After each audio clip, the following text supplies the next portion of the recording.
बिस्मिल्लाहिर्रहमानिर्रहीम। अगर मैं आपको ये कहूँ कि आपकी हेल्थ को सबसे ज्यादा डैमेज करने वाली चीज है वो फूड है, ना स्ट्रेस है और ना एजिंग है, बल्कि आपके घर की लाइट है। ये सुनकर आपको अजीब तो लगेगा, लेकिन लाइट हमेशा से नॉर्मल चीज रही है, हर घर में होती है और कभी डेंजरस महसूस नहीं होती। लेकिन प्रॉब्लम यहाँ से शुरू नहीं होती। तो मैं आपको बताता हूँ लाइट किस तरह आपके लिए सूटेबल नहीं है। Modern life versus natural system, इसके ऊपर हम बात करते हैं। आज के टाइम में किसी इन्वायरमेंट में रह रहे हैं, ह्यूमन बॉडी के लिए नेचुरल नहीं रहा। इसे कहते हैं एंसेस्ट्रल मिसमैच।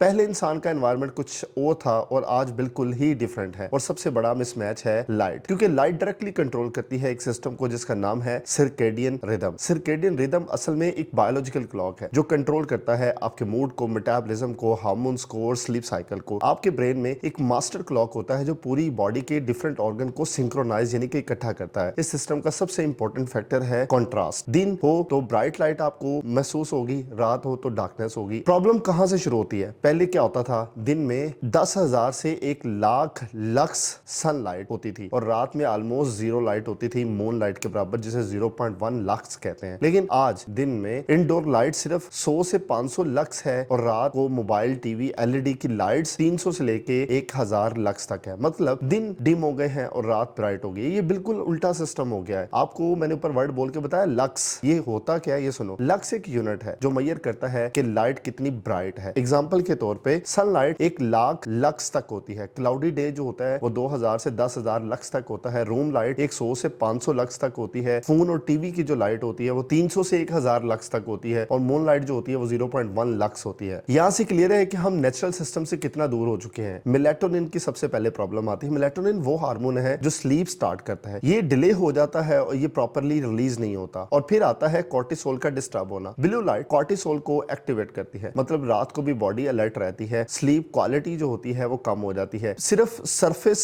स्लीप होती है, यानी कि आपको कोई आवाज भी दे आप उठ जाए, गहरी नींद में आप नहीं जाएंगे। लाइट सिर्फ स्लीप ही नहीं बल्कि मेटाबॉलिज्म को भी कंट्रोल करती है। रिसर्च के मुताबिक ब्राइट लाइट में टाइप 2 डायबिटीज का रिस्क बढ़ जाता है। दिन की लाइट में ब्लड शुगर इंप्रूव होती है और जब रात को लाइट ज्यादा हो तो लोग ज्यादा स्नैक करते हैं, इंसुलिन डिस्टर्बेंस आती है। ये डेडली कॉम्बिनेशन है। और फिर आता है रियल वर्ल्ड एग्जांपल। आईसीयू का एनवायरनमेंट देखो। लाइट 24/7 ऑन होती है, पेशेंट को बार बार जगाया जाता है। इससे होता है आईसीयू डिलीरियम, मतलब ब्रेन का सर्केडियन सिस्टम क्रैश हो जाता है। इसलिए कुछ हॉस्पिटल अब डायनामिक लाइट की तरफ शिफ्ट हो रहे हैं। एक्सट्रीम केसेस के अंदर हम देखते हैं जहां रात मुकम्मल तौर पर खत्म हो जाए, जैसे कि 24/7 लाइट का प्रेजेंस, सीवियर स्लीप डिसऑर्डर हो जाता है, एंजाइटी हो जाती है और मूड ब्रेक डाउन होते हैं। Chronic light exposure psychological harmful होता है। ये प्रॉब्लम सप्लीमेंट से सॉल्व नहीं होती। सिंपल रूल फॉलो करो। रूल नंबर 1, दिन को ब्राइट लाइट बनाओ, सनलाइट लो, आउटडोर जाओ, सनग्लासेस का कम इस्तेमाल करो। और फिर रात को आप डार्क बनाओ और ओवरहेड लाइट बंद करो, सॉफ्ट एम्बर्ड लाइट यूज करो और स्क्रीन डिम कर लो। रूल नंबर 3, कंट्रास्ट जो होता है ना उसको फिक्स करो, यानी कि दिन को